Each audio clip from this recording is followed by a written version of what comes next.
Sunday back. With Fargo, your virtual assistant from Wells Fargo, you can quickly know what you spend on things like food. Fargo, what did I spend on groceries this month? Hey, Dad, can the guy stay for dinner? No. Learn more at wellsfargo.com/getfargo.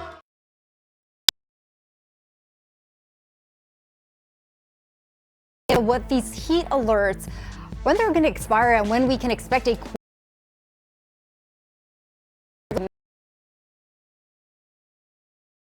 man who got in, how he got caught, and the one thing that may have stopped the burglar in his tracks. It's one of LA's busiest freeways, and this weekend you may have even more trouble getting through traffic. The major closure on the 405 freeway and how you can get around it.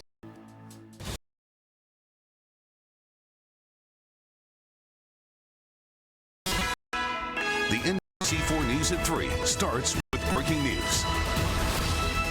Breaking news right now, a shooting at a recreation center in El Sereno. NBC4's Eliana Moreno is live in News Chopper 4 over that scene. Eliana, what do we know so far? Annabelle, what we know so far is that this shooting happened here at El Sereno Park, located off of Eastern and Klamath Street, and it was that LAPD officers responded to a shooting here near the pool area and basketball courts. We know that a man in his 20s was shot. He was taken.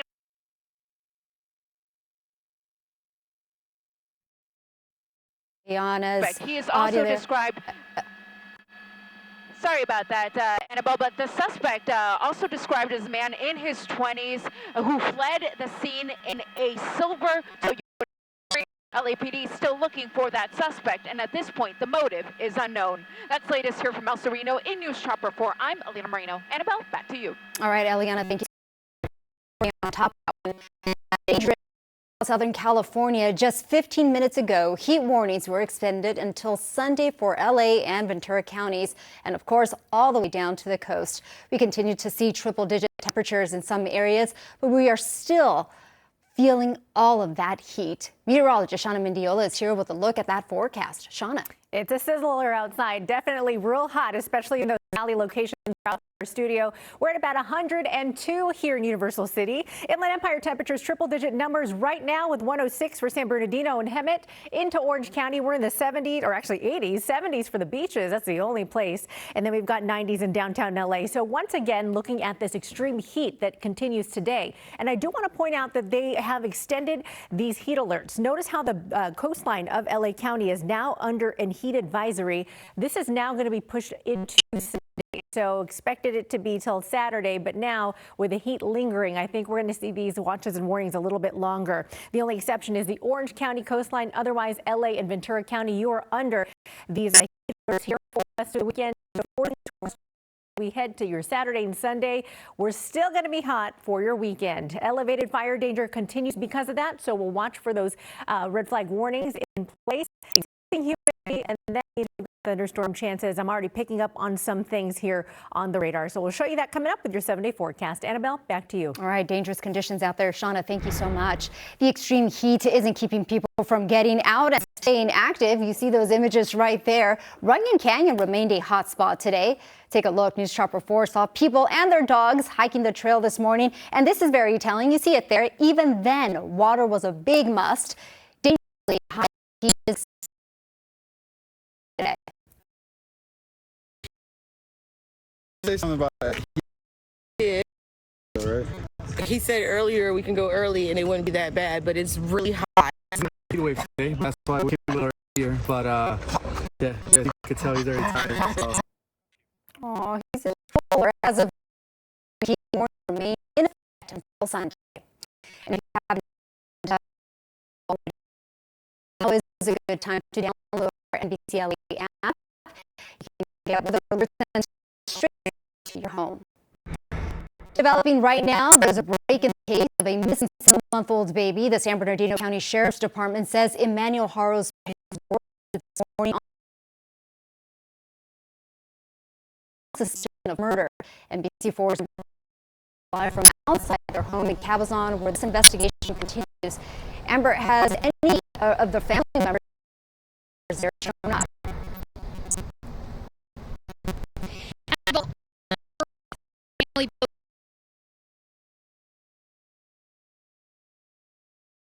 See black or a dark colored truck arrive at the home about an hour ago. They went inside, and that's all we saw. We haven't.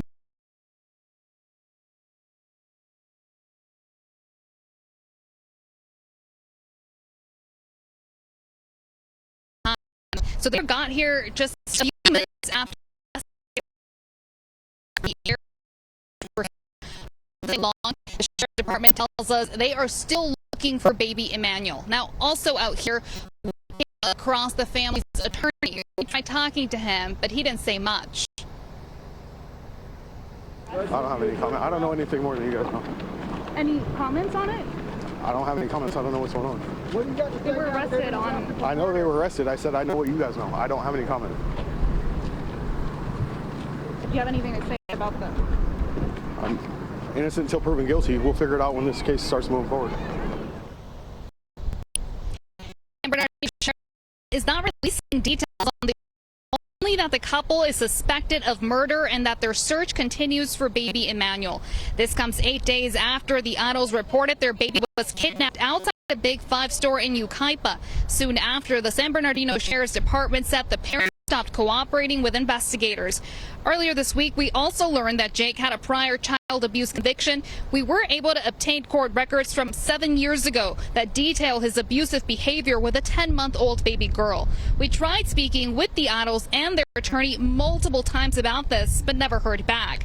Now, since Emmanuel's disappearance, people from across the Inland Empire have been visiting the family's home and the spot where his parents said taken, leaving prayers and messages of hope. Today, many of them returned to their home after hearing about the arrest. I just want to see justice for the baby and see what was going on. This baby's been missing far too long, and justice needs to be served. We want to know what happened to Emmanuel. My heart goes out to the baby. What happened to him? And we have also just learned that the Riverside District Attorney's Office will be taken over this case. They say details will be a little slow as the search for baby Emmanuel is still ongoing. But for now, reporting live from Cabazon, Amber Frias, NBC4 News. All right, Amber, thank you so much for that update. Freedom will have to wait for Eric Menendez. His parole was denied last night, but it's not the end of the road for his older brother, Lyle. He will be facing a parole board today. NBC4's Robert Kovacic has been in San Diego outside the correctional facility. He joins us live with the latest. Robert. Well, Annabelle, the very latest is that there is a woman here visiting the district, visiting her son-in-law, and she introduced me to her dog, and she said that they had brought the dog in on occasion, and both the Menendez brothers seem to be dog lovers, and she was just here just observing what was going on. What is going on, you know, we can't tell you as of right now, but Lyle Menendez is scheduled to go before the parole board here today remotely at the Richard J. Donovan Correctional Facility here in the Otay Mesa. We're just basically on the border of Mexico. But as you take a look at some video of the years that we have been following the Menendez brothers, if the parole board takes apart Eric the way it takes apart Lyle the way they took apart Eric, it may not spell success for the older brother, Annabelle, and that is because the board determined that despite claims of sexual abuse and despite claims of self-defense, the murders of Jose and Kitty Menendez were, quote, without justification.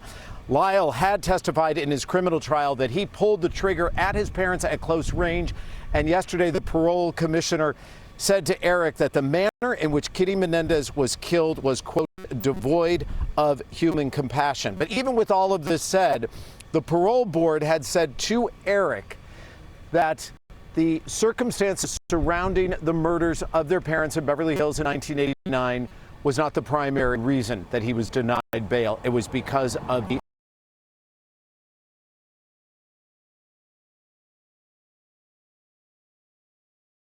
laundry list of violations that Eric had while he was incarcerated, from drugs to tax fraud, tobacco, and cell phones. We don't know exactly what will say to Lyle, what his list of violation could be, but they have from getting parole, and could it prevent Lyle Menendez from being off his brother to come back in 3 years and try it again. Now, as we come back here live, the one thing that we can reveal to you is that Mark Garagos made it clear before these hearings, because again, they're also under a lid that they can't speak to the media. Mark Arago said that there will be separate parole commissioners hearing from both brothers. That conversation that they will have with both brothers place individually. And it was Mark Garagos who said it will be up to Lyle and Eric Menendez this time out, because remember, they were tried and convicted. It will be up to those brothers to stand and fall on their own. We know Eric's fate, and now it's Lyle's turn. We're live here in San Diego. I'm Robert Kovacic. Annabelle, we will keep you posted as soon as we have any developments. We know you will, Robert. Thank you so much for your coverage out there. Meantime, a family is calling for an investigation after federal immigration agents opened fire during an encounter in San Bernardino. Hey, you can't do that. You may remember these images. First, the story as breaking news over the weekend. Video shows agents surrounding a car, breaking the window. Hear shots fired at Longoria as he sped off. Open fire is agents did not identify themselves, and he was trying to protect his daughter and her boyfriend, who were also in the car. Why were they shooting if they feared that they were going to be run over? Why were they shooting at the passenger side of the vehicle? Where are those bullet casings? Where is their warrant? Agents did not detain Longoria, and he has not been charged with any crime. The family's attorney is now sending videos of the encounter to state authorities, including Attorney General Rob Bonta, asking music in a late night break